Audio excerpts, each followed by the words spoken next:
მამას სჭირდება გულის გადანერგვა და რადგანაც ფული არ გვაქვს და საშუალება არ გვაქვს, ამის გამო ვერ ვუკეთებთ და ყოველ დილით როცა ვიღვიძებ, მამას საწოლთან მივდივარ და მის გულს უსმენ, რომ ან ხო არ გაუჩერდა, ან რამე მსგავსი. და ეს ჩემთვის დიდი სტრესია. ყოველთვის იმის შიშით ვიღვიძებ, რომ მამა ხო ცოცხალია, ხომ კარგად არის. მამა რომ ცოცხალი არ იყოს, მე არ ვიცი როგორ ვიცოცხლებ. ცოტა ფული მქონდა შეგროვებული, ზამთრის თბილი ქურთუკი მინდოდა მეყიდა, მაგრამ ვერ გამიმეტე და რაც ფული მქონდა შეგროვებული, მამასთვის წამლები ვიყიდე. ძალიან ტკივა, მაგრამ იმდენად ვერ აღწერს, როგორც ტკივა და არ უნდა რომ ძალიან გვანერვიულოს ჩვენ. და მაგის გამო მით უფრო მეტად განვიცდი. ადამიანის სიცოცხლე არის ფულზე დამოკიდებული. არ გვაქვს იმის საშუალება, რომ მამას უმკურნალოთ.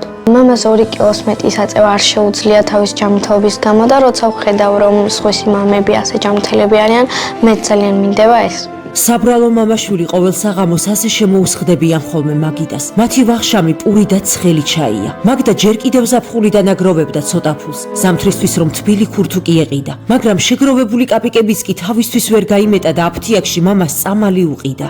არადა საბრალო კაცს თვეში 500 ლარის მედიკამენტები ესაჭიროება. რაც შეეხება გულის გადანერგვას, საბრალო მამაშვილისთვის ეს აუხდენელი ოცნებაა, რადგან ძალიან დიდ ხარჯებთან არის დაკავშირებული. ამის მიუხედავად გოგონას იმედის ნაპერწკანი მაინც შემორჩა. დიახ, მაგდას თქვენი იმედი აქვს, კეთილო ადამიანებო. არ დავტოვოთ ბავშვი მარტო მისი ცხოვრების ყველაზე რთულ გზაზე. კეთილო ადამიანებო, ვინც ამ ვიდეოს უყურებთ, თქვენი იმედი მაქვს, არ გავგწიროთ მე და მამა. გადარიცხეთ ნებისმიერი თანხა ჩერნოვეცკის ფონდის ოფიციალური საიტის მეშვეობით.